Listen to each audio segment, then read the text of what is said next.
The mansion's kitchen staff had 3 unspoken rules that kept them alive in Dorian Kane's world. Never ask questions about the blood on his shirts, never enter the East Wing after midnight, and never, under any circumstances, go near Brutus. The Rottweiler had sent 2 trainers to the hospital and made a veteran handler quit the profession entirely within his first month at the estate. Isla Brennan learned about the 3rd rule approximately 40 seconds before she broke it, her arms loaded with fresh linens as she rounded the marble corridor on her first morning. The head housekeeper's warning still hung in the air, when a sound like grinding metal mixed with primal fury erupted from behind the reinforced steel door ahead. She froze, watching the door shudder against its frame as something massive threw its weight against the barrier. The lock mechanisms groaned under repeated impacts that seemed impossible for any living creature to sustain without injury. "That's the boss's dog," whispered Margot, the senior maid who'd been assigned to train her. "Cost him $200,000 at some underground auction 3 years ago. Thing's got a taste for violence that makes the boss look gentle." The crashes stopped abruptly, replaced by something worse, absolute silence that felt predatory, as if whatever lived behind that door was now listening. Isla's fingers tightened on the linens, her heartbeat suddenly loud in her ears. Then came a sound she hadn't heard in 7 years, a specific pattern of breathing followed by a low whine that bypassed her brain entirely and struck somewhere deeper. Her hands went numb, the sheets tumbling to the polished floor in a cascade of white. "You all right?"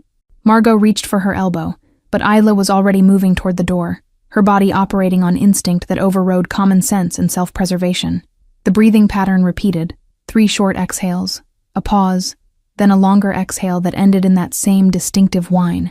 She'd heard it 1,000 times when Brutus was a puppy, always when he was anxious or seeking comfort in the small apartment she'd shared with her mother.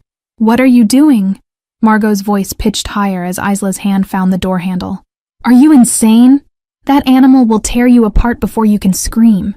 But Isla was already turning the lock, her fingers trembling as 7 years of grief and desperate hope collided in her chest. The mechanisms clicked open with finality that felt like crossing a threshold from which there was no return. The door swung inward to reveal a space that resembled a luxury prison cell more than a dog's quarters. Reinforced walls, scratch marks gouged deep into custom woodwork, and a massive Rottweiler chained to a bolt in the floor. The dog's head snapped toward her, lips pulling back from teeth designed to crush bone. He was enormous, easily 130 pounds of pure muscle and controlled aggression, his black coat gleaming under recessed lighting that made the scars crossing his shoulders look like war paint. The characteristic rust-colored markings on his chest and paws were darker than she remembered, matured from puppy fuzz to adult intimidation. But it was the small scar above his left eye that made her knees buckle, a tiny imperfection from when he'd bumped into a coffee table corner at 8 weeks old, requiring 3 careful stitches from a veterinarian who'd worked on payment plans. She'd held him through that procedure, singing softly until his puppy whimpers subsided. "Brutus," she whispered, and the name felt like resurrection, like speaking life back into something she'd mourned as dead.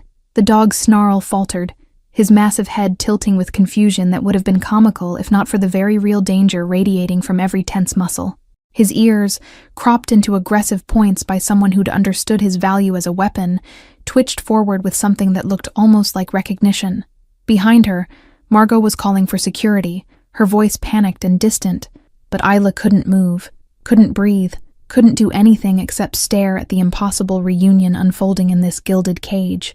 She'd searched for 6 months after the theft, posting flyers until her mother's death from cancer had consumed everything else. The Rottweiler took 1 step forward, chain rattling with the movement, his nose working to process her scent across the 15 feet separating them.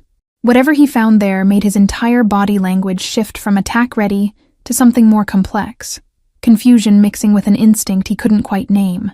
Somewhere in the mansion's depths, footsteps were approaching at a run, but Isla was already sinking to her knees on the cold floor, her voice breaking as she began to hum the lullaby her mother had taught her.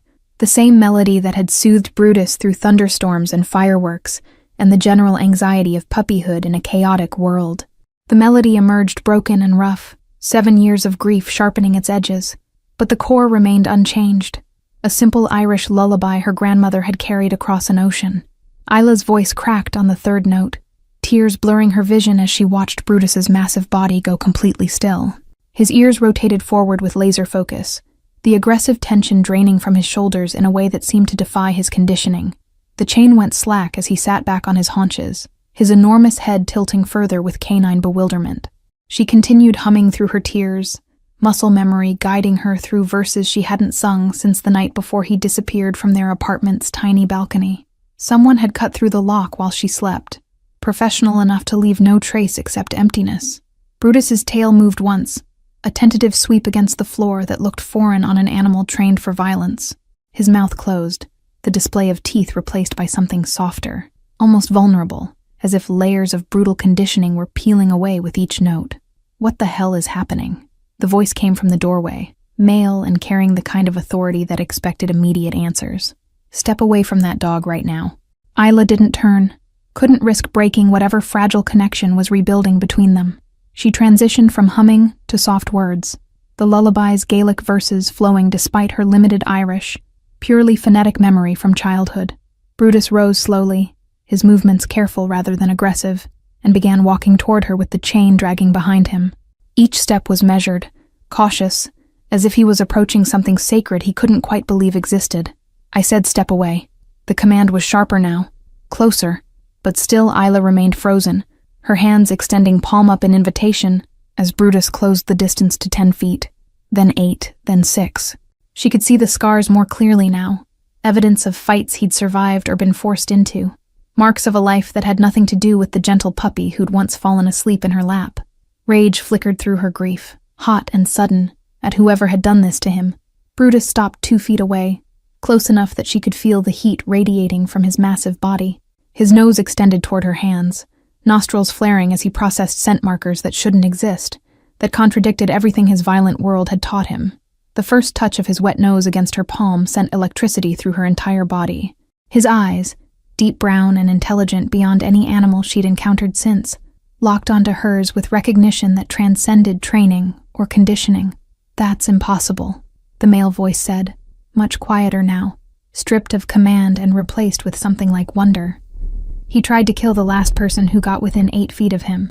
Isla's fingers found the scar above Brutus's left eye, tracing the familiar ridge of tissue with trembling gentleness. His entire body leaned into the touch, a sound emerging from deep in his chest that was neither growl nor whine, but something closer to relief. She wrapped her arms around his neck, feeling his weight settle against her as if 7 years hadn't passed, as if the theft and training and violence had been nothing but nightmare. His body was different, harder, scarred, transformed into weapon, but the soul pressing against her was the same puppy who'd chosen her at a shelter adoption event. "Who are you?" The question held genuine confusion now, and Isla finally looked up to see the man in the doorway, tall, probably early 30s, with dark hair and eyes that carried their own collection of scars despite their physical perfection. Dorian Kane looked exactly like the photographs she'd seen in the head housekeeper's briefing, dangerously handsome in the way of men who'd never had to ask permission for anything, dressed in casual clothing that probably cost more than her entire year's salary. But his expression was unguarded in this moment, shock making him almost human. "I'm Isla Brennan," she managed, her voice rough with emotion as Brutus pressed closer, his bulk nearly toppling her backward. "And this is my dog." The words hung in the air between them, absurd and absolute, while Brutus's tail began a proper wag that sent his entire back end swaying. In the background, security personnel had arrived but remained frozen in the doorway, witnessing something that shouldn't exist in their carefully controlled world. Dorian's office occupied the mansion's top floor, all floor-to-ceiling windows and minimalist furniture that screamed wealth through absence rather than excess. Isla sat in a leather chair that probably cost more than her mother's entire medical debt, Brutus's massive head resting on her knee with proprietary comfort. "You have exactly 5 minutes to explain how you tamed an animal I've spent 3 years trying to control." Dorian remained standing, positioned between her and the door in a posture that was probably unconscious intimidation. "And your story better be exceptional." She studied him properly now, noting the way his eyes tracked every movement she made with Brutus, analyzing and cataloging like a man who survived by reading threats before they materialized. His fingers drummed once against his thigh before going deliberately still. "I didn't tame him," Isla said, her hand moving in slow strokes down Brutus's scarred shoulder. "I raised him, from 8 weeks old until someone stole him from my apartment 7 years ago." Dorian's expression didn't change, but something flickered behind his eyes, calculation mixing with what might have been doubt. He moved to the window, staring out at Philadelphia's sprawling cityscape with his back to her. I acquired Brutus from a private auction 3 years ago, he said, his tone carefully neutral. The seller claimed he came from Eastern European fighting rings, bred specifically for aggression and pain tolerance. Isla felt cold rage crystallize in her chest, sharpening her words. The seller lied. Brutus was born in a shelter in South Philadelphia. His mother was a Rottweiler mix who'd been rescued from a hoarding situation. You can prove this? Dorian turned back, and his eyes were different now, harder, focused with the intensity of someone who'd just identified a potential threat or opportunity. She lifted Brutus's right front paw, showing the pad that was slightly lighter than the others. He stepped on broken glass when he was 4 months old. The vet said the scar tissue would always be visible if you knew where to look. Dorian crossed the room in 3 strides, kneeling beside the chair with fluid grace that suggested combat training. He examined Brutus's paw with clinical precision, his fingers surprisingly gentle as they traced the scar tissue Isla had indicated. The scar above his eye, Isla continued, happened when he bumped into my coffee table at 8 weeks. 3 stitches, and if you check his left ear, there's a small notch from where my neighbor's cat caught him when he was being too friendly. Each detail landed like evidence in a trial, and she watched Dorian's face as he verified every claim, his expression growing darker with each confirmation. Brutus remained calm throughout the examination, his trust in her presence overriding years of defensive conditioning. Someone stole your dog and sold him into fighting rings, Dorian said finally, rising to his full height. His voice carried an edge that made her suddenly aware of why people feared him. Then he was rescued, by a middleman who auctions animals to collectors like me. Isla nodded, her throat tight with 7 years of unanswered questions. She'd reported the theft to police who'd barely filed a report, searched shelters for months until her mother's illness consumed everything, never imagining Brutus would end up in the possession of Philadelphia's most dangerous man. How did you end up working in my household? Dorian asked, and the question carried weight beyond simple curiosity. This was a man who survived by trusting nothing coincidental. The agency sent me, Isla said, meeting his eyes directly. I needed work after my mother died last year. I had no idea Brutus was here until I heard him through that door. Dorian studied her for a long moment, and she could practically see him analyzing angles, searching for deception or hidden agenda. Brutus shifted his weight, pressing more firmly against her leg, as if offering support. You're either the most elaborate plant I've ever encountered, Dorian said slowly, or this is the strangest coincidence in my entire career. He moved to his desk, extracting a crystal decanter and pouring amber liquid into a single glass. The silence stretched while he drank, his eyes never leaving her face.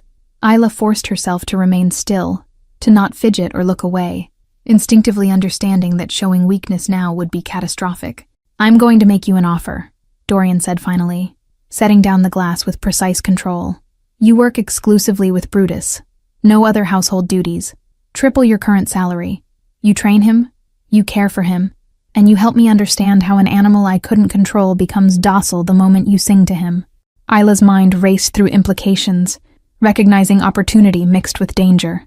Working directly for Dorian Kane meant entering his world more deeply, accepting proximity to violence and moral compromise she'd spent her life avoiding.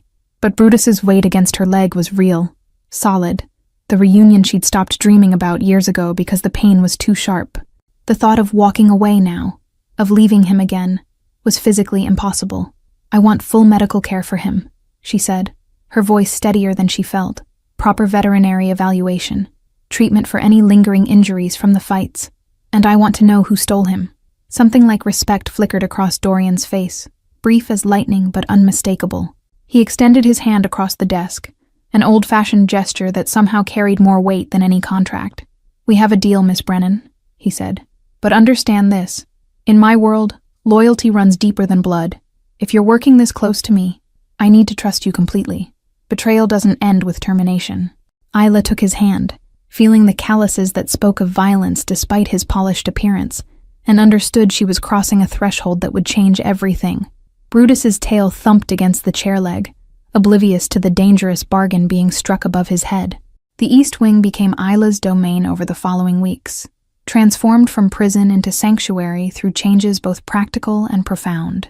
She requisitioned softer bedding, natural light exposure, and structured routine that replaced chaos with predictability Brutus had never known in Dorian's care. The Rottweiler's transformation wasn't immediate or magical. It was earned through patient hours of undoing damage that went bone deep. Each morning she arrived before dawn, sitting quietly in his space until he approached on his own terms, rebuilding trust that violence had shattered.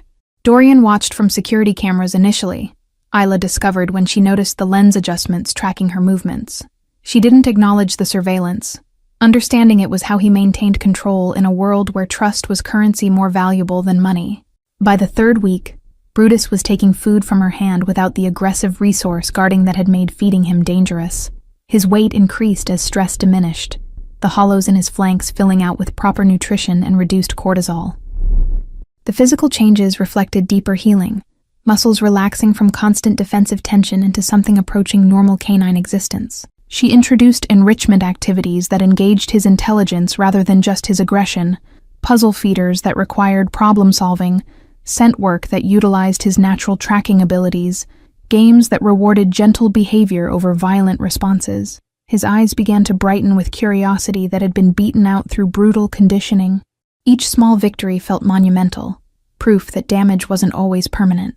The household staff stopped giving her wide berth by week 4, their fear replaced with fascinated observation of the impossible taming. Margot started bringing coffee to the East Wing, lingering to watch Brutus respond to commands in what looked like a completely different language than violence.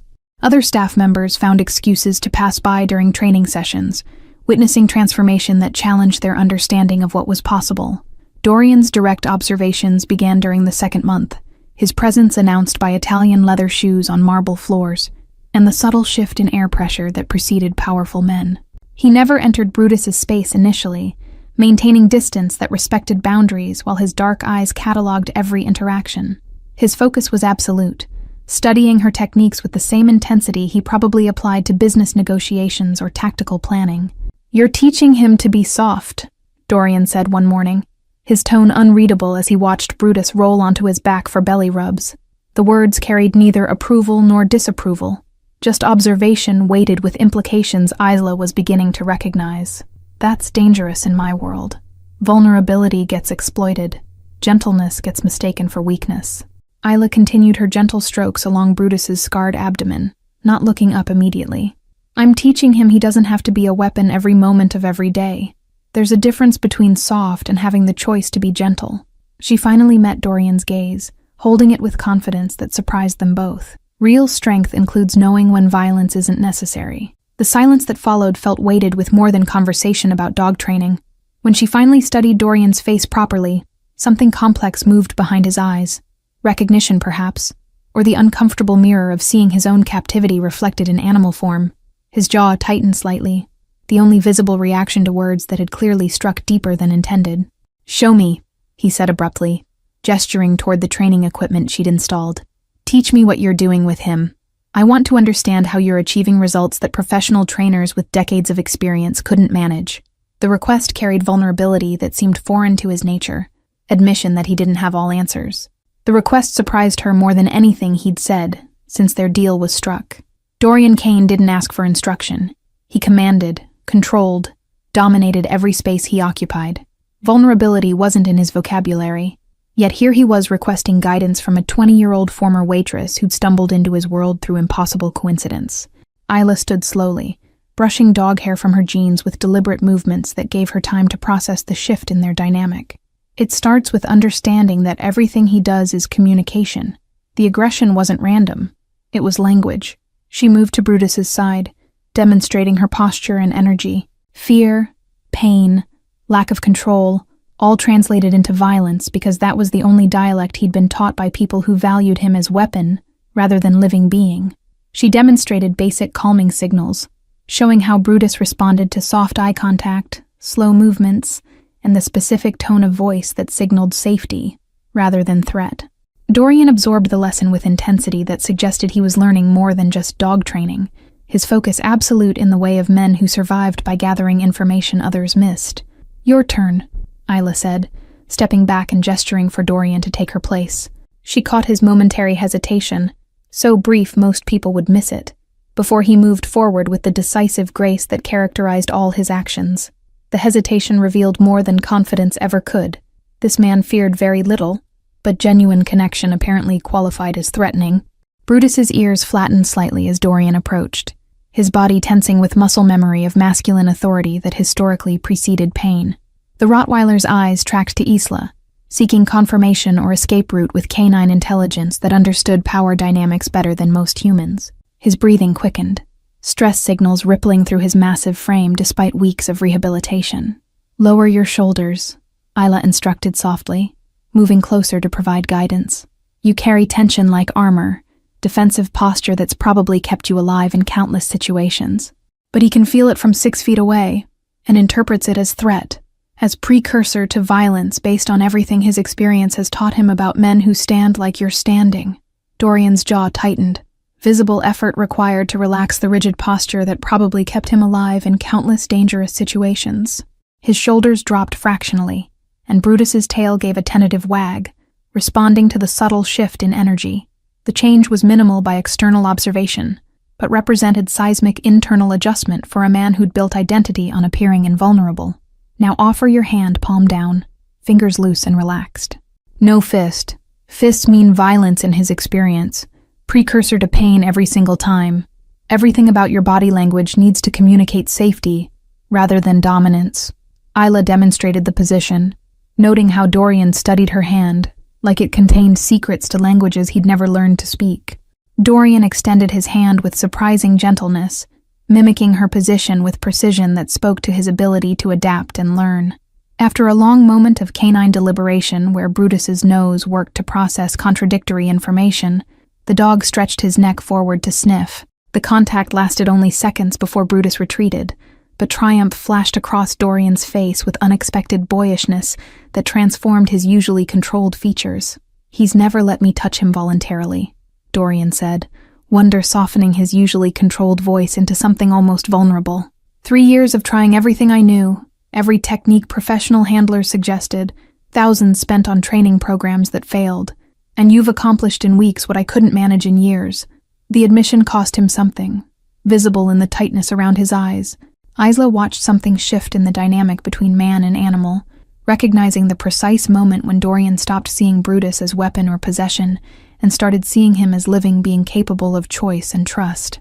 It was the same shift she needed Dorian to make about his own humanity, about the difference between surviving through force and actually living through connection.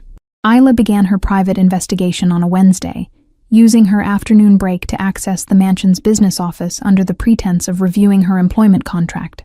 The administrative assistant, a nervous young man named Timothy, barely glanced up as she settled into a corner desk with laptop and carefully casual demeanor. Her heart hammered against ribs, but her expression remained professionally neutral, a skill she'd developed through years of service work. The mansion's records were surprisingly accessible once she understood the filing system. Dorian's confidence in his security apparently extended to assuming no household staff would dare snoop through documents. She found the acquisition documents for Brutus within an hour, buried in a folder labeled Asset Acquisitions 2022, alongside artwork purchases and real estate holdings. The casual categorization of her stolen dog, alongside inanimate objects, made rage simmer low in her stomach. The auction house name meant nothing initially. Meridian Estate Sales, operating out of a warehouse district address that could have been anywhere in Philadelphia's industrial zones. But the seller's name made her hands shake so badly she nearly dropped her phone. Carson Webb, listed as procurement specialist with a local phone number still in active service. The same Carson Webb who served as Dorian's director of security operations. Trusted position with access to everything. She photographed the documents with trembling fingers, capturing every detail including the purchase price that made her nauseous. $200,000 for a dog stolen from a grieving teenager's balcony, transformed into commodity through violence and exploitation. The number represented more money than her mother had earned in 5 years of exhausting work before cancer consumed everything. Timothy's sudden throat clearing made her jump, guilt flashing hot across her face before she controlled it. But he was only warning her that Margot was approaching down the hallway, giving her precious seconds to close the files and pull up the generic employment handbook. Her pulse gradually slowed as Margot passed without incident, chatting on her phone about dinner plans that felt absurdly normal against Isla's churning discovery. That evening in Brutus's space, she searched Carson Webb's name and found a LinkedIn profile showing him as Director of Security Operations for Kane Industries, Dorian's legitimate business front.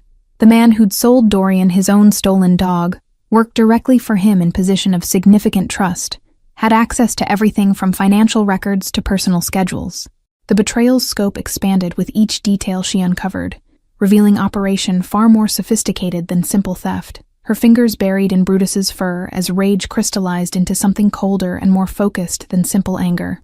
Carson hadn't just stolen a dog 7 years ago.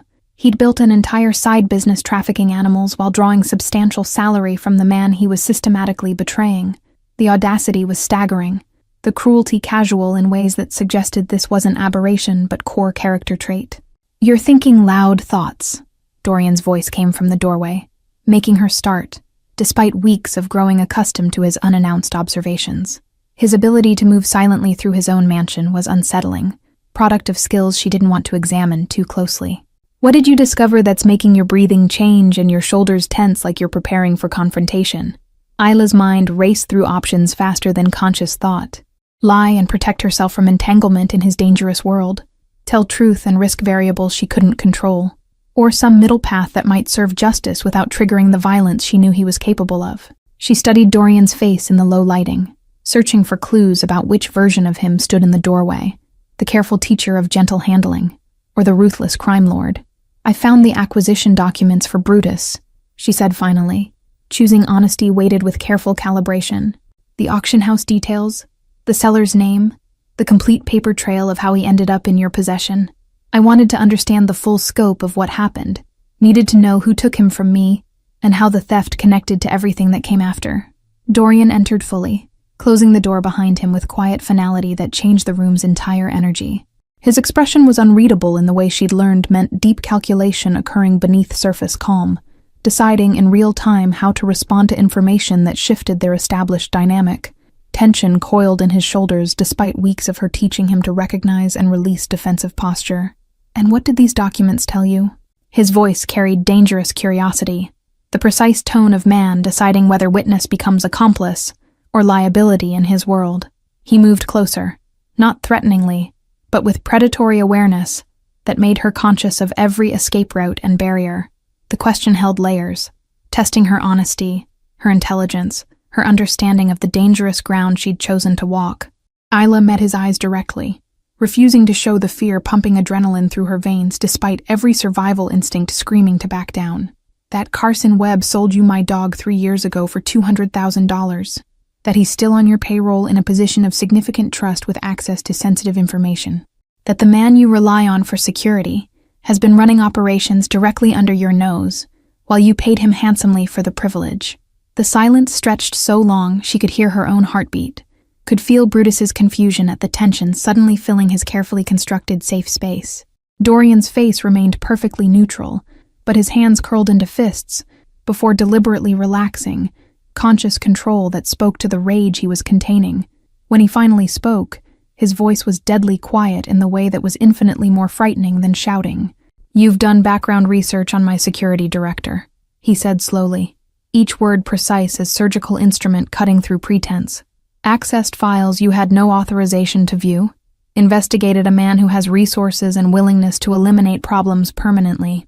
That's either remarkably brave or catastrophically stupid, and I'm genuinely uncertain which assessment is accurate." "It's neither," Isla countered, her voice steadier than her nerves justified. "It's necessary. You asked me to help you understand Brutus, to explain how an animal conditioned for violence could choose gentleness instead. Part of that understanding is knowing who hurt him and why, tracing the full scope of damage back to its source." She paused, letting her next words land with full weight. "And if Carson did this to Brutus, he's done it to countless other animals. This isn't isolated incident. It's business model." Dorian moved to the window, his back to her in posture she was learning meant deep calculation occurring behind carefully maintained exterior calm. The city lights beyond painted his profile in sharp relief, making him look carved from stone rather than flesh and blood. His reflection in the glass showed expression she couldn't fully read, mixture of fury and something that might have been respect. "Carson has been with me for 8 years, Dorian said finally, words emerging like they cost him something to speak. "He's prevented 2 attempts on my life, managed security for operations across 4 states, earned trust through demonstrated loyalty in situations that would break most men. I've trusted him with information that could destroy me if it reached wrong hands." The admission of potential misjudgment clearly pained him in ways physical injury probably never could. Isla heard the conflict in his words. The man who survived by reading people with perfect accuracy, confronting evidence that his judgment had failed catastrophically where it mattered most. She rose slowly, approaching him with the same careful energy she used with Brutus in early days of rebuilding trust. Her hand found his arm, contact that crossed professional boundaries, but felt necessary to anchor them both through this revelation. "I'm not asking you to take immediate action or make decisions based solely on my word," she said quietly, choosing each word with precision. "I'm telling you what I found because you deserve to know, because operating with incomplete information is what got us here.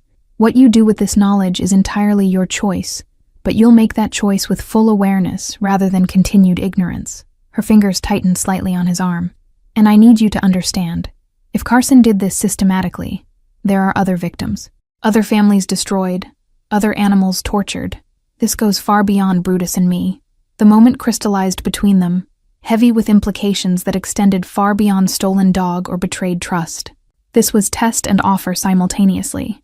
Her proving she could navigate his dangerous world with integrity he rarely encountered, him deciding whether to trust information that contradicted years of established relationship.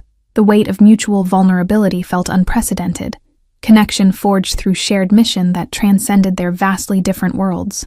The next 2 weeks transformed Isla's role from dog trainer to unlikely investigator, working alongside Dorian in late-night sessions that felt increasingly intimate, despite their professional focus.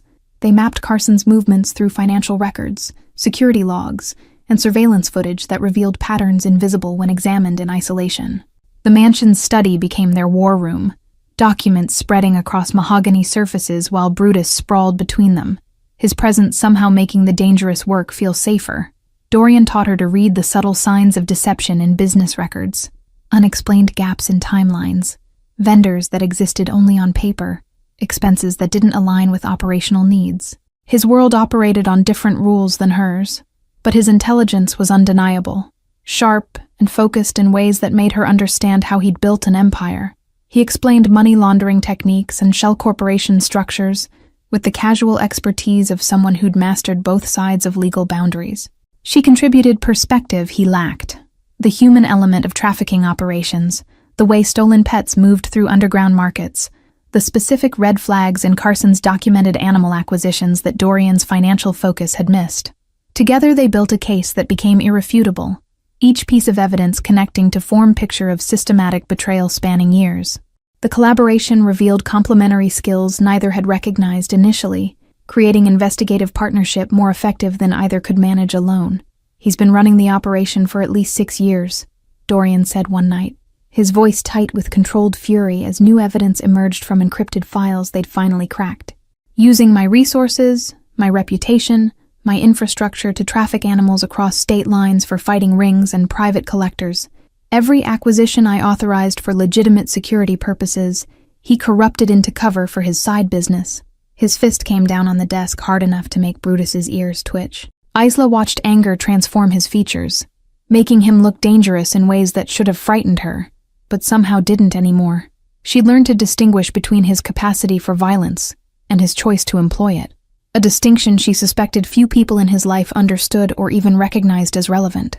The fury in his eyes was righteous rather than casual, directed at genuine betrayal rather than mere inconvenience. The breaking point came when they discovered Carson's personal financial records through methods Isla didn't ask about, and Dorian didn't explain. Accounts in the Cayman Islands showing deposits totaling over $2 million, all traceable to animal trafficking operations that had destroyed countless lives beyond just Brutus. The scope was staggering, revealing enterprise that had flourished under Dorian's nose while he'd trusted completely. Each transaction represented animal stolen, family devastated, life destroyed for profit. "I want to confront him," Dorian said, his tone leaving no room for argument or negotiation. "But I need proof he can't deny. Evidence so solid he'll confess just to maintain some illusion of control over his own exposure. Carson's smart enough to have contingency plans, insurance policies against exactly this scenario." His fingers drummed against the desk, strategic mind already working through possibilities. If we move too soon, or without overwhelming proof, he'll activate whatever safeguards he's established. Isla's mind worked through possibilities, understanding they'd reached the phase where planning became action, and theory transformed into confrontation. Her hands found Brutus's ears, seeking comfort in his solid presence as she voiced the dangerous idea forming. The Rottweiler leaned into her touch, grounding her through contact as she prepared to suggest something that would put them all at risk. "Use Brutus as bait," she said quietly, the words emerging despite every self-preservation instinct screaming to stay silent. "Carson doesn't know I've reconnected with him. Doesn't know the dog he sold you is actually mine. He thinks Brutus is just another of your assets, another weapon you've acquired and failed to control properly. Set up a meeting about acquiring another animal, something rare and expensive enough to make Carson handle it personally rather than delegating to subordinates." Dorian's eyes sharpened with predatory interest, his mind clearly racing ahead to see the plan's full potential. "And you'll be there with Brutus, ostensibly demonstrating the training techniques you've been using. When Carson sees the dog responding to you with recognition and trust, he'll panic." His voice gained momentum as strategic possibilities unfolded. He might reveal information trying to explain away the connection, or his reaction alone will confirm guilt in ways that can't be walked back. "More than that," Isla continued, warming to the plan despite its risks, despite the way it would put her directly in Carson's crosshairs. "I'll pretend to be a potential buyer you're vetting, someone interested in acquiring trained protection animals through legitimate channels. Carson won't recognize me. I was 13 when he stole Brutus, probably just another face in whatever operation he was running back then. My appearance has changed enough that unless he's expecting me specifically, I'll register as stranger." Her pulse accelerated with combination of fear and determination.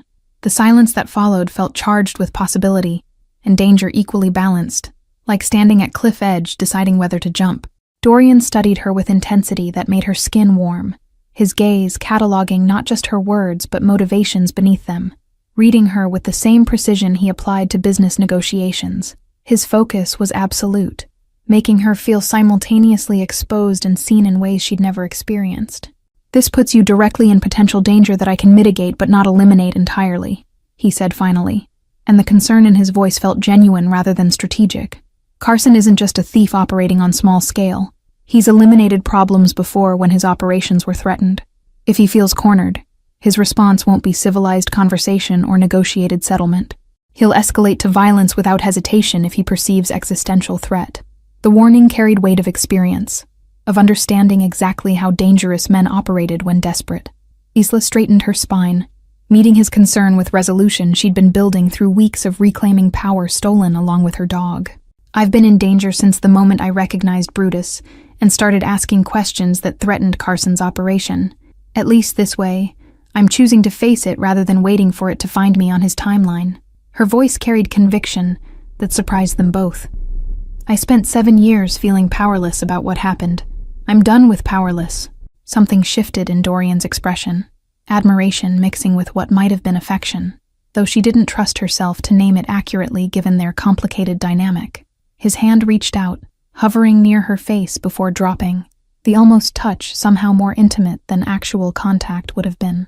The air between them felt charged with electricity, tension that had nothing to do with investigation or revenge, and everything to do with connection they'd been dancing around for weeks. "You're nothing like I expected when you first walked into Brutus's space," he said softly, words carrying weight beyond their surface meaning. "When you entered my life through sheer coincidence, I thought you'd be another complication to manage, another variable requiring control.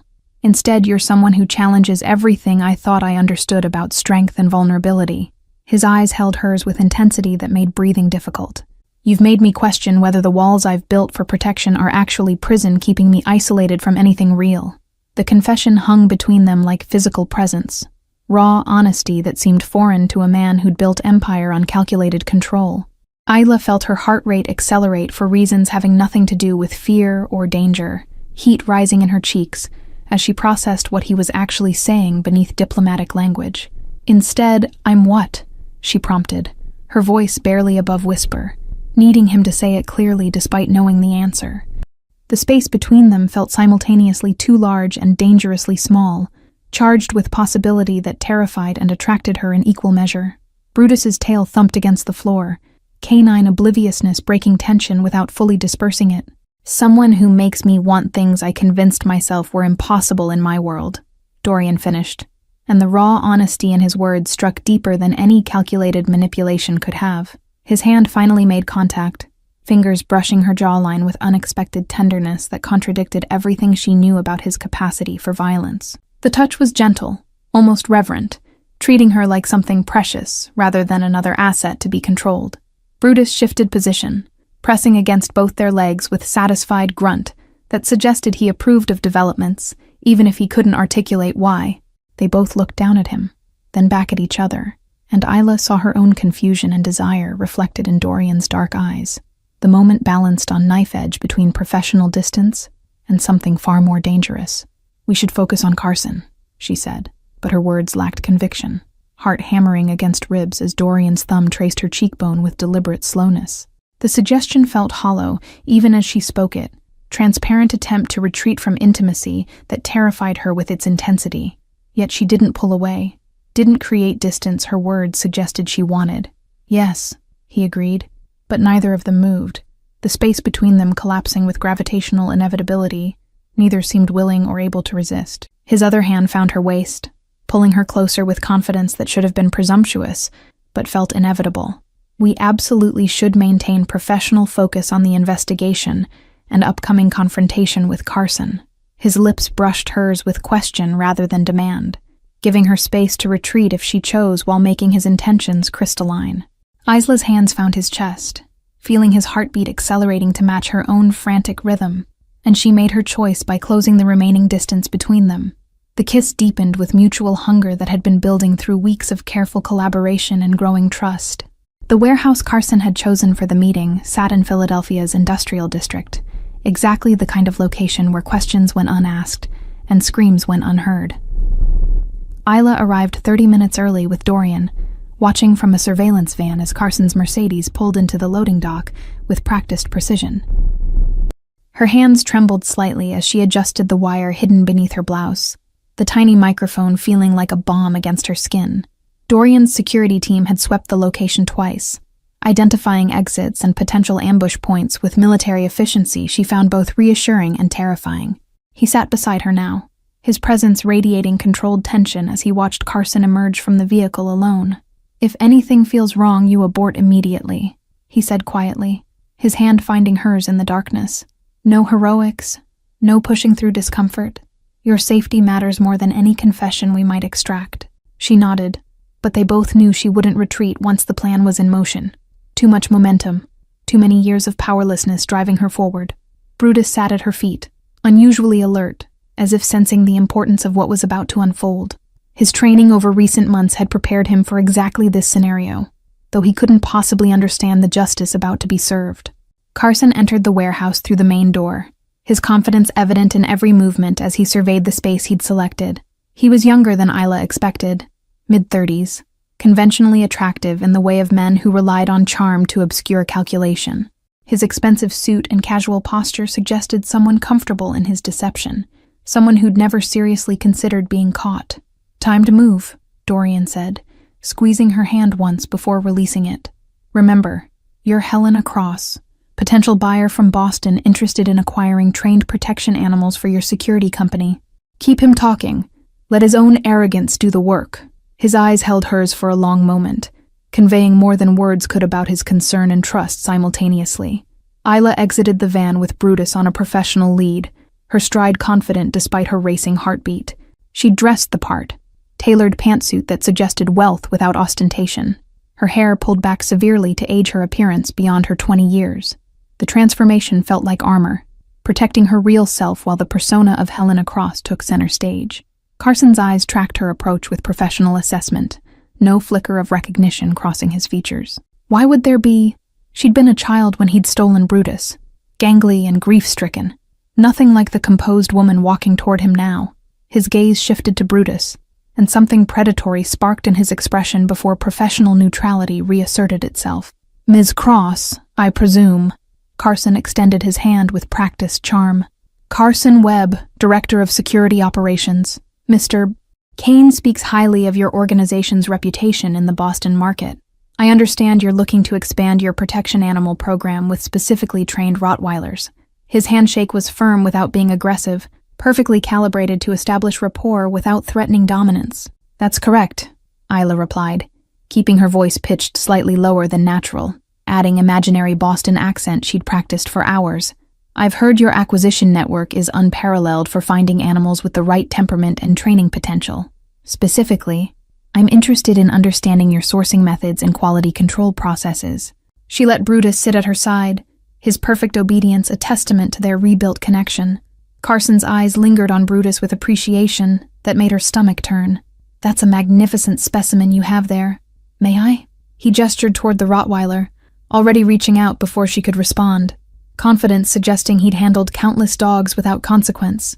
"He's particular about strangers," Isla warned, but didn't stop Carson's approach. This was the moment they'd planned for, the catalyst that would reveal everything. Brutus remained perfectly still, his training overriding instinct as Carson's hand extended toward his head. The Rottweiler's lips pulled back in silent snarl, his entire body going rigid with recognition that transcended time.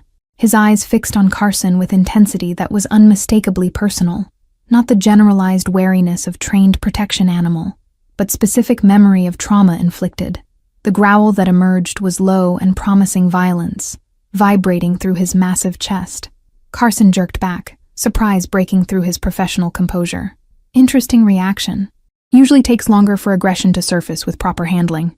He studied Brutus more carefully now, his eyes narrowing with something that might have been recognition, beginning to surface through years of separation. "He only reacts that way to people who've hurt him before," Isla said quietly, dropping the accent and watching Carson's face for the moment of realization. "Specifically, people who stole him from his home when he was a puppy, sold him into fighting rings, and turned him into weapon instead of companion." She let the words land, each one a hammer blow against his constructed reality. Carson's expression transformed in slow motion, confusion giving way to recognition, then calculation as he assessed his exposure and options. His hand moved toward his jacket, and suddenly Dorian's security team materialized from positions Carson hadn't noticed, weapons trained with professional precision. "I wouldn't," came Dorian's voice from the warehouse entrance, his tone promising consequences beyond imagination. Dorian walked forward slowly, each step deliberate as Carson's eyes darted between exits now blocked by armed personnel. 8 years, Carson. 8 years I trusted you with everything while you built your trafficking empire using my resources, my reputation, my protection. And the beautiful irony is that the dog you sold me for $200,000, the one acquisition I authorized without question because you said he was special, turned out to be exactly right. Carson's face had gone pale, but his mind was clearly racing through explanations and escape routes. "I can explain, boss. This is misunderstanding. That dog came through legitimate channels, documented sale from Eastern European breeder. I've got paperwork proving provenance." His voice carried desperation now, the smooth charm evaporating under pressure. "The paperwork you forged," Isla said, pulling documentation from her jacket. "Like these records showing 19 other animals trafficked through your network in the last 3 years. Or these financial statements from your Cayman accounts showing over $2 million in deposits from fighting rings across 4 states. Or testimony from 3 other families whose pets disappeared and ended up in your pipeline." Her hands shook with controlled rage as she laid out evidence that couldn't be explained away. The color drained completely from Carson's face as the scope of his exposure became undeniable.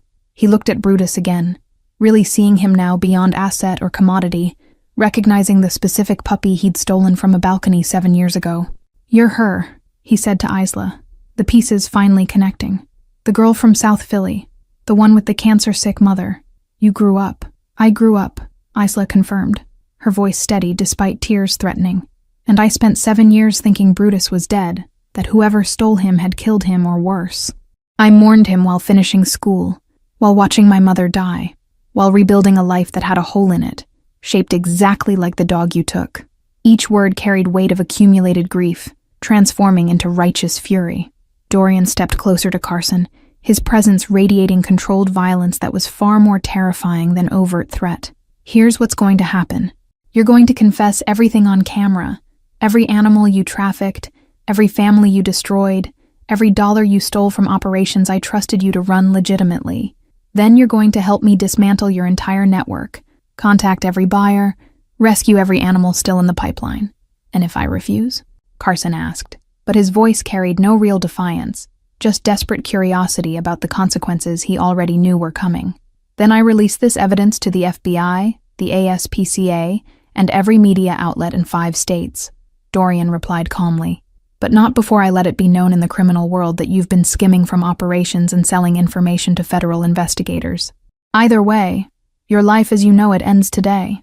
The only variable is whether you maintain any shred of control over how that ending looks. The threat was delivered without emotion. Simple statement of inevitable consequences. Carson's shoulders sagged in defeat, recognizing he had no moves left to make. I want immunity from prosecution in exchange for cooperation. Federal witness protection, new identity, guaranteed safety from anyone I'm giving up. His attempt at negotiation was pathetic, desperate grasping at straws by someone who'd run out of options. You get to live, Dorian said flatly. That's the only guarantee I'm offering. You cooperate fully, you help rescue every animal still trapped in your network, you testify against everyone you've worked with, and in exchange I don't let Brutus finish what his instincts are telling him to do right now.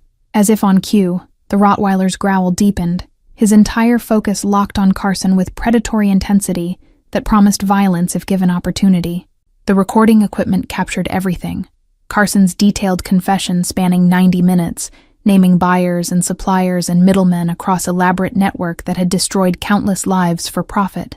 Isla sat with Brutus throughout, her hand in his fur grounding them both as justice finally arrived.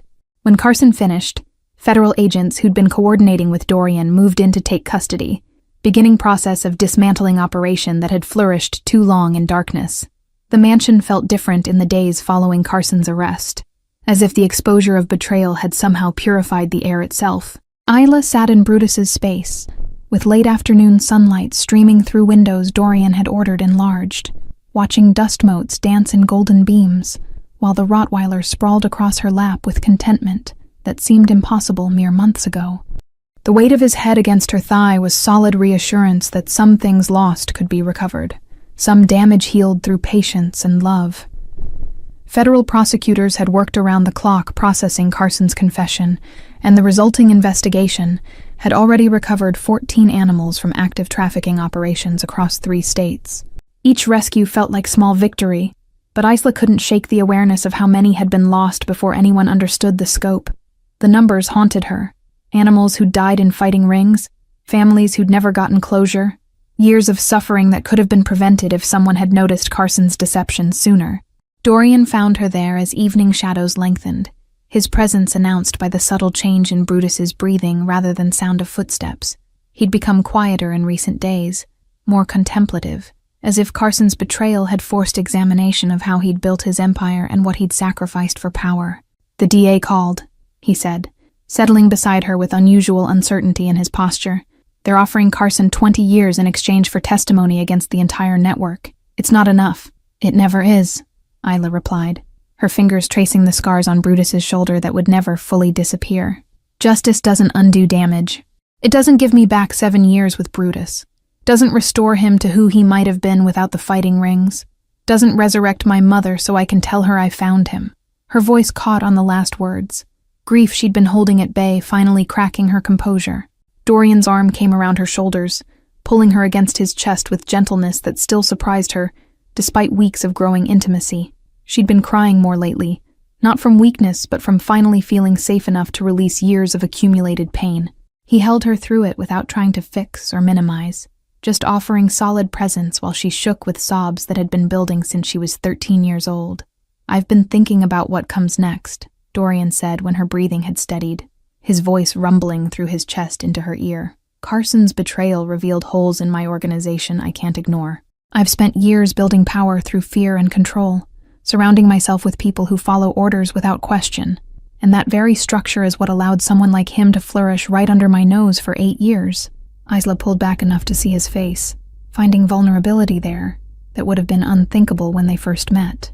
His eyes held genuine uncertainty, the confidence that usually defined him replaced by honest questioning of foundations he'd never examined. "What are you saying?"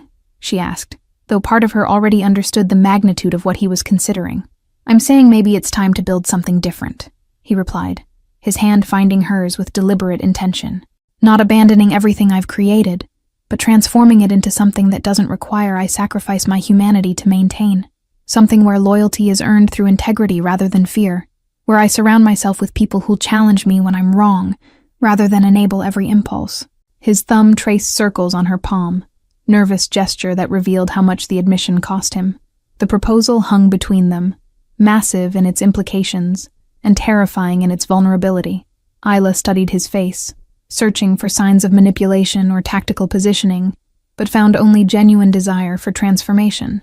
"That's not a small change," she said carefully. "That's rebuilding your entire world from foundation up. Are you prepared for what that means? The resistance you'll face from people invested in current structure?" "I don't know," Dorian admitted, and the honesty was more compelling than any confident assertion could have been. "But I know that meeting you and Brutus has shown me there are things more valuable than power. Connection, trust, the ability to be gentle without being weak. You've demonstrated all of that while I watched from behind walls I built to protect myself." His free hand gestured to encompass Brutus and the transformed space around them. "If you could take this animal conditioned for violence and help him remember gentleness, maybe there's hope for me too." Brutus chose that moment to roll onto his back between them, paws in the air with complete trust that would have been impossible months ago. They both laughed despite the emotional weight of conversation, the absurdity of 130-pound Rottweiler demanding belly rubs providing necessary levity. Isla obliged, scratching his chest while considering the enormity of what Dorian was offering. "I can't be the reason you change," she said finally, needing him to understand the distinction. "Transformation has to come from internal recognition that current path isn't sustainable, not from desire to please or keep someone. If you're only changing to keep me around, you'll resent the sacrifice eventually, and we'll both end up damaged." She met his eyes directly, refusing to soften the truth. "You have to want this for yourself, to believe your life could be richer with vulnerability than it ever was with absolute control." Dorian absorbed her words with visible consideration, his expression cycling through reactions before settling into resolution. "You're right. And the truth is, I've been questioning this life longer than I've admitted to myself. Carson's betrayal was just catalyst that forced me to confront what I've been avoiding. I'm lonely, despite being surrounded by people, isolated despite my power, going through motions of existence without actually living." He paused, vulnerability making his next words emerge rough. "I've built a prison, and convinced myself it was a kingdom." The confession settled into Isla's chest with aching recognition. She'd built her own prisons over the years, walls constructed from grief and survival that had kept her safe, but also kept her from truly living. "So we're both learning to be free," she said softly, understanding that their connection was about more than romance, or even justice. Two people who've survived by building walls, trying to figure out what life looks like when we're brave enough to dismantle them. "Will you stay?" Dorian asked, and the question carried layers beyond simple living arrangements. "Not as employee or obligation, but as partner in building whatever comes next. I can't promise I'll get transformation right, can't guarantee I won't slip into old patterns or make catastrophic mistakes, but I'm asking if you're willing to navigate that uncertainty with me, to help me become someone worthy of the trust you and Brutus have placed in me." Isla felt tears threatening again, but these were different. Hope mixing with fear, possibility tangling with very real awareness of risks involved. Loving someone like Dorian meant accepting he had past that couldn't be erased, capacity for darkness that wouldn't disappear through good intentions alone. But she'd also witnessed his capacity for growth, his willingness to question himself when it would be easier to remain rigid. "I'll stay," she said, watching relief flood his features. "But I have conditions. Real partnership means you don't make unilateral decisions about things that affect us both. It means you're honest even when honesty is uncomfortable. And it means understanding that if you slide back into old patterns without acknowledging the harm, I won't enable it by staying silent or making excuses." Her voice carried steel beneath softness, making clear she wasn't offering unconditional acceptance of whatever he chose to become. Dorian nodded, respect evident in how seriously he received her terms. "I can agree to those conditions." "More than agree. I'm grateful you're setting them. I've spent too long surrounded by people who tell me what I want to hear, rather than what I need to know." His hand cupped her face with reverence that made her breath catch. "You challenge me to be better, and that's more valuable than any weapon Carson ever pretended to provide." The kiss that followed felt different than previous ones, less urgent passion, more profound commitment to seeing each other fully despite the risks. Brutus grumbled at being temporarily ignored, his paw batting at their legs until they broke apart laughing. The moment crystallized everything they were building. Unconventional family formed from trauma and choice. 3 beings who'd been broken, learning to be whole together. "There's something else I want to do," Dorian said as they settled back against the wall with Brutus between them. "I want to establish a sanctuary for animals rescued from trafficking operations. Proper facility with veterinary care, rehabilitation programs, adoption services for animals who can be rehomed.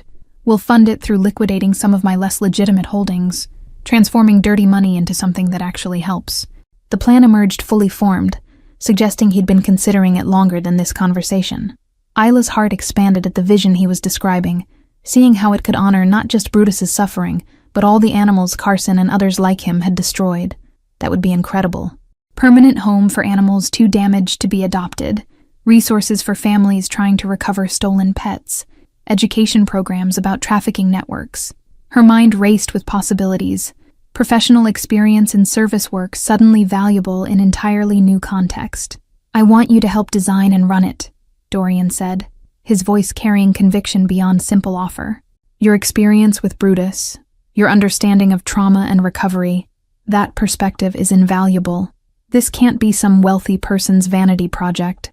It needs to be built by people who understand suffering from inside, who recognize that healing isn't linear or guaranteed, but is always worth attempting." He paused, vulnerability flickering across his features. "And selfishly, I want to build something good with you, want to create, rather than just control or destroy." The vision took shape between them as night fell completely. 2 people who'd found each other through impossible circumstances, planning future neither could have imagined months ago. Brutus snored softly between them, his peaceful breathing testament to transformation's reality.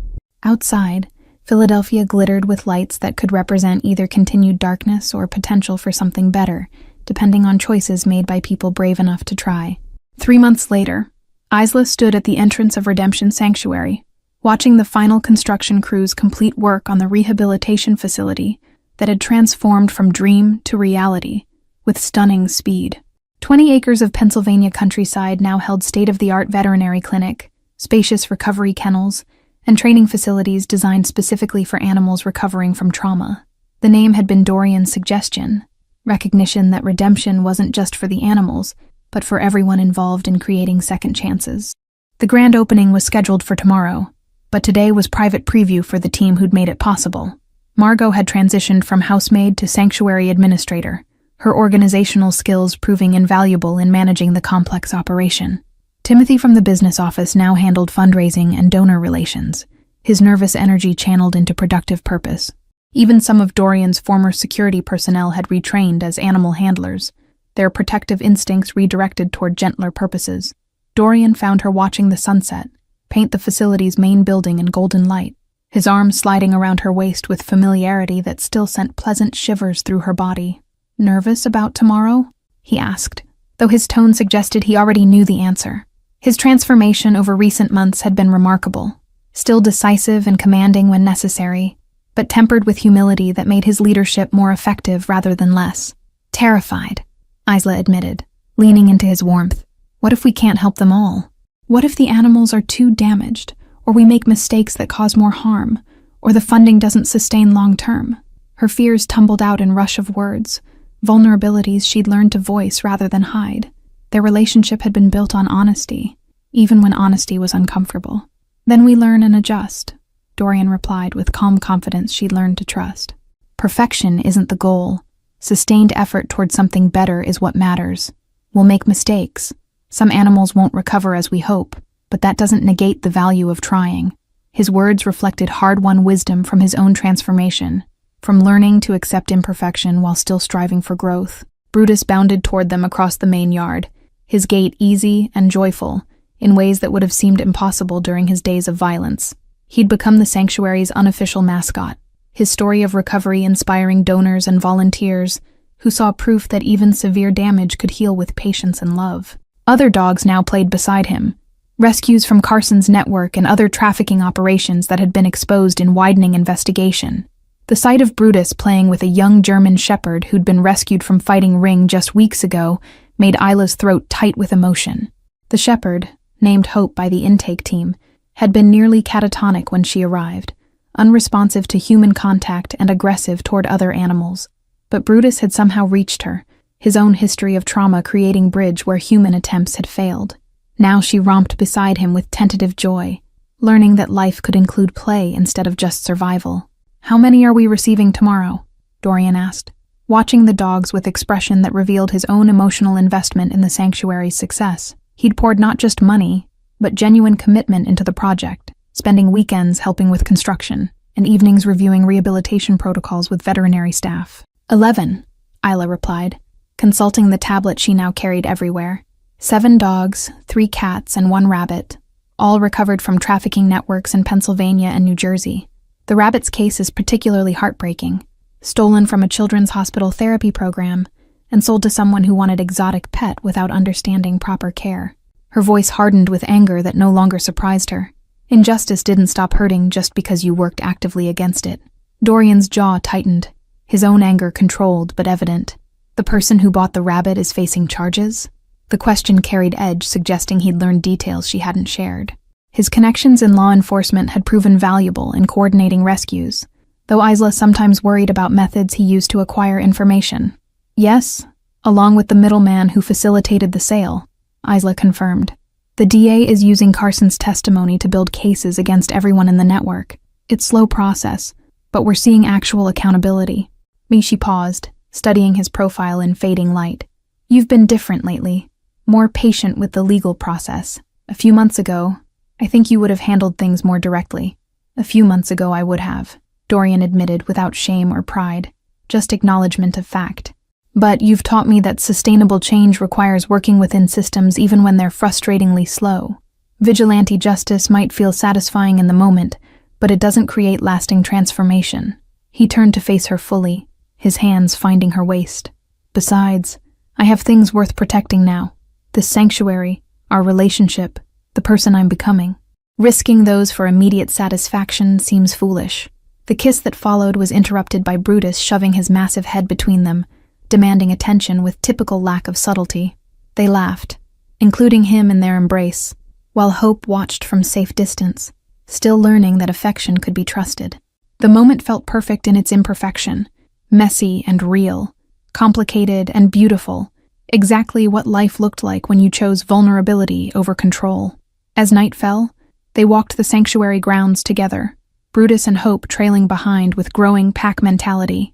Dorian pointed out details of the design: drainage systems to prevent flooding, soundproofing in recovery areas to reduce stress, outdoor spaces sized for different activity levels.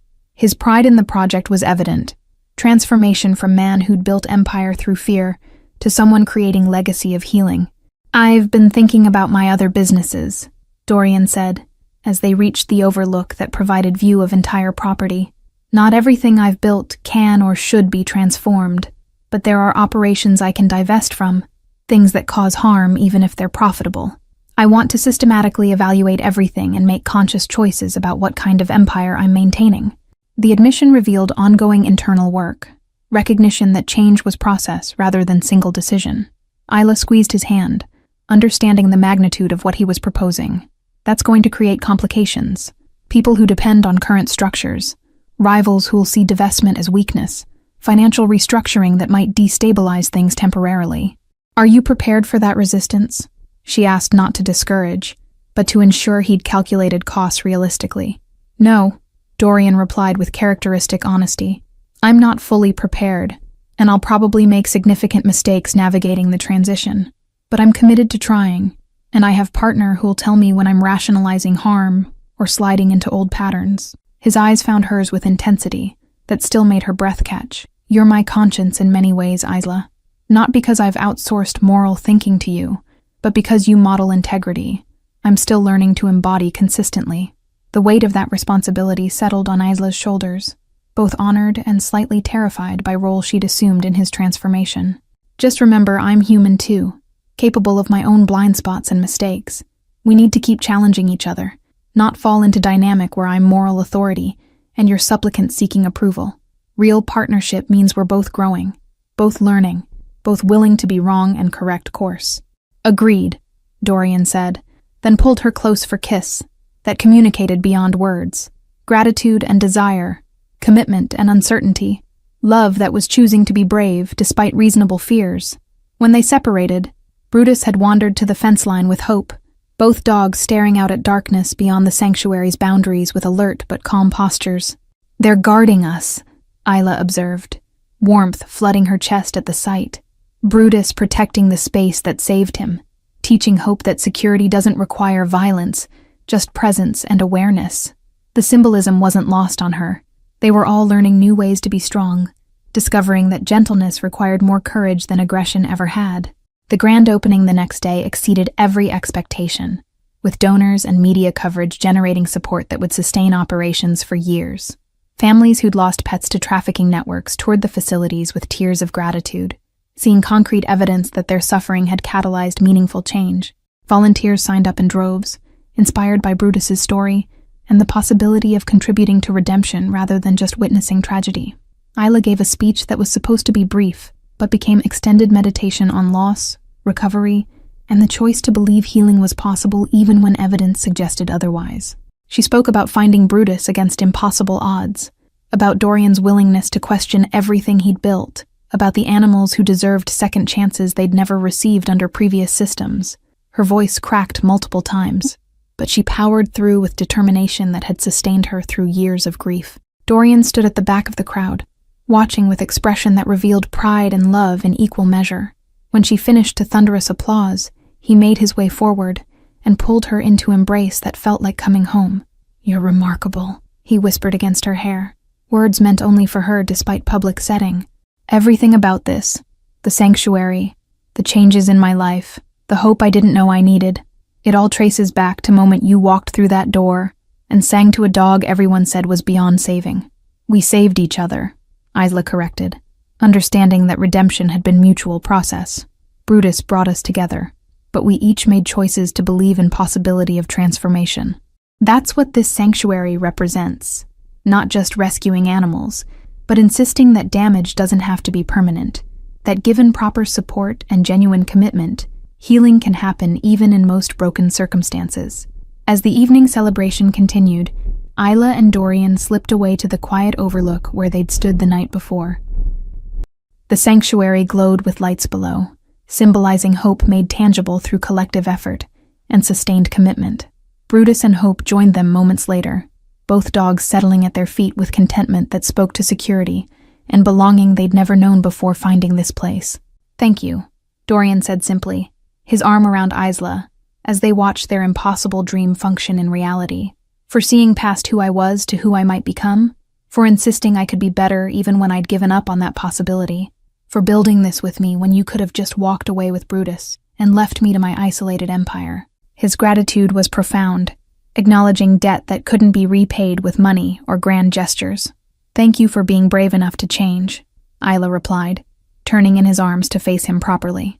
"For choosing vulnerability over control, connection over power, transformation over comfortable stagnation. You've shown me that people really can choose differently, that damage doesn't have to define destiny permanently." She kissed him softly, promise and commitment in single gesture. "I love you, Dorian Kane, not who you were or even just who you are now, but who you're actively choosing to become every single day despite how difficult that work is." "I love you too," he replied, and the words carried weight of someone who'd never said them lightly or often. "You and Brutus have given me back my humanity, this sanctuary, our relationship, the person I see in mirror now. It's all proof that loyal love really can redeem even the most wounded souls." His reference to the sanctuary's founding principle made her smile, recognition that they'd all been wounded and were all healing together. "Thank you all for following this story of redemption, second chances, and the transformative power of loyal love. If you've been moved by Isla, Dorian, and Brutus's journey, please write in the comments where you're watching from. We'd love to know our story reached you. Don't forget to like, subscribe, and share this video, because your support helps us continue telling stories about choosing courage over fear, vulnerability over control, and the belief that healing is always possible when we're brave enough to try.